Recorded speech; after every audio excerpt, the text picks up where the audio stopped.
Of course, everyone's having a good time, man. But, you know, you're trying to get some W's here. Yeah. That's why you came to Frostbite. You come to win, yes. so. You got to win. All right. All right, Sonic versus Kirby. The Supergirl Kells matchup. She plays both of these characters, so this is going to be interesting. Absolutely. All right, so far, Seagull Joe. Oh, but here, that's going to be the key to this matchup is if Komota can get Sonic into those up tilt strings. Sonic is one of those characters that is really susceptible to being juggled like that. Now, I think one of the major things, too, because I used to actually, myself, I had played through this matchup. I've analyzed the match before. One of the big tools is that Kirby's jab is actually really good at stopping spin dash options and, of course, up tilts. We see a comment that he's not really throwing those out. Okay, now we saw the jab. That's actually going to be a really big deal in that matchup because if he does that, then Sonic has to play this matchup very, very differently. He can't go spin dash base. He has to be more run-based setups. Yeah, because that jab, that beats out the side B, right? Yes. That's going to be out the side B unless he's going to be in close. And in that case, usually because of Kirby's small stature, he's just going to fly right over Kirby, so it doesn't even matter. Yeah, the size is definitely going to be a factor here. Kirby is notorious for being hard to combo because of both his weight and his size. Yeah. So all those Sonic combos that would normally work, going to be a little bit tougher to land on the small little blue orb on the screen right now. Yes. But right now, I am seeing a ton of shielding coming out of Komota, and that's kind of the problem. In this situation, you should not be shielding here. Sonic wants you to shield. That means he can pressure you for free, and you are expecting spin dash way too much then. One up tilt. And so far, all the damage that Komota's gotten has just been stray. There hasn't been a whole lot of strings. Seagull Joe's been just doing a good job of keeping his offense on lock and just pressuring him into the defensive. Just finding himself shielding a little bit too much. That down tilt really good. Yeah, I like that. That's what I want to see. I need to see a lot more of that from Komota if he's actually going to take this game. And right now, Seagull Joe just biding his time. He knows that he's in full control of this match right now. Yeah. Okay, but we do have some One raise down on Komota. Now, if he gets hit by spin dash again, I do believe spin dash Nair will take the stock, so he needs to be careful. Oh, good spot dodge. Got him in the air. And you notice that Komota's not really going to challenge a whole lot of things from Seagull Joe. Anytime that he's in spin dash or anytime that he's going to him air to air, that's going to close. That's free.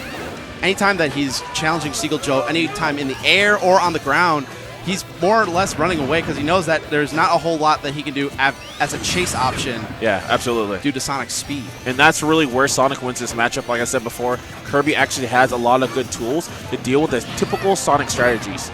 And the only way Sonic should be winning this matchup is if he has to go kind of more run base, has to use the range from his F tilt, usually he's a down tilt, those kind of mix-ups, and of course, obviously his sheer speed to get around Kirby. But right now, we're not really seeing Komota deal with the spin dash correctly, and that's allowing Seagull Joe to do whatever he pleases. He's getting antsy. He's hungry. He wants to get in and get some damage, but Seagull Joe's just playing way too passive right now, and he doesn't know how to deal with getting in against a passive player. Right there, that's a good conversion. So you want to see that conversion right there? That surprised me so many times when he did it against Ally. Yeah. Good tech. All right. Okay, now he's trying to get the pace under his control again, but yeah, no hitbox there too. He got hit by the second part of the spin dash. Only the first half of the hop actually has. That was a good conversion. Okay, and he's not done starting yet. something up. That's all Kirby needs, just those couple little windows to bring this back into range. Yeah. Got to be really patient against those spin dashes. Seagull Joe's now starting to get it up a little bit, and he's also got to be careful because that down tilt, that does have a percentage of tripping. Yeah. If he gets it into the trip, then he can bring this right back to even percent. Oh, he wanted that trip. It there. Yes, he did. Still living. One good place back air is going to close it out, so he's got to be careful. He's got to stay by center stage, and he cannot go anywhere towards the ledge. It's such a scary standoff whenever you're at that percent. There you go. There you go. That's what I need to see from him. Without those jabs, you can't be afraid of that move. And you can see as soon as he's throwing out the jabs, Seagull Joe's now playing up his play style. He's going to be going for more run and gun. He's not going in for the spin dash anymore. True. Yeah, he knows. Yeah, exactly. Good awareness by Seagull Joe to also know that kind of counter strategy. Good down air to try to cover the ledge get up, and Seagull Joe just being really smart. Although this is the challenge, though. He's got a really hefty percent lead, and we're under 1 minute and 20 left, so Sonic does have the option to shielding again. Keep running away at this point. Yeah, and I think he's gonna. I think he's going for it. Yeah, I think so too. Like you see, like anytime he's going in as an approach, if he just gets on shield, he doesn't go for any sort of major follow-up. He just runs right away. Okay, here's the option here. Are we gonna see a back air? No. No, we're not. Now we're under a minute. See what's gonna happen. And up air. Yep. You're oh, dead. Just barely at the maximum range gets that up air. Yeah. With just under a minute left. Yeah, good play right there by Seagull Joe. You really recognize, okay, I see a little bit of adaptation here. He's starting to notice that Komota is starting to pick up on his tricks. Yep. Like as soon as the jabs came out, you called it right there. He just backed off. He didn't want to bother with approaching. Exactly. But just what I didn't like is I felt from Komota that kind of situation happened, and immediately he kind of went back to shielding again. All right. Going to game 2 on Smashville.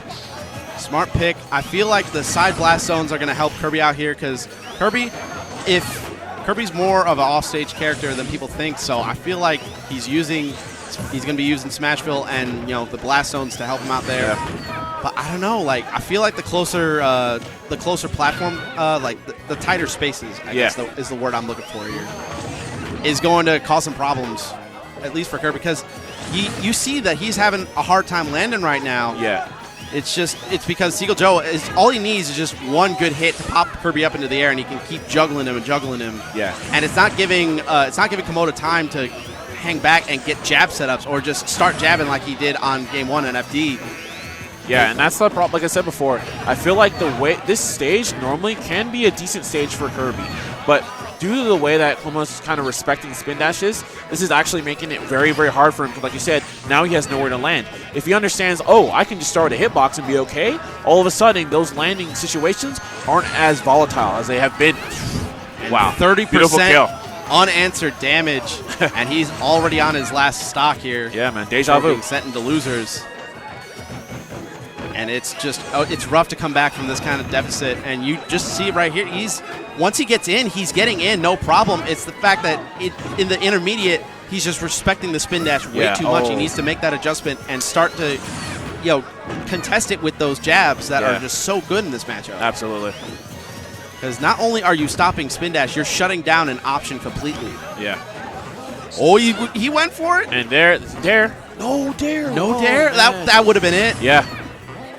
And you're dead? You're dead! You're dead! Oh my God. And that is conditioning. That was a huge capitalization from Seagull Joe. Man. Jeez. As Yipes would say, man, leave the shampoo at home. Man. Conditioned. Dang.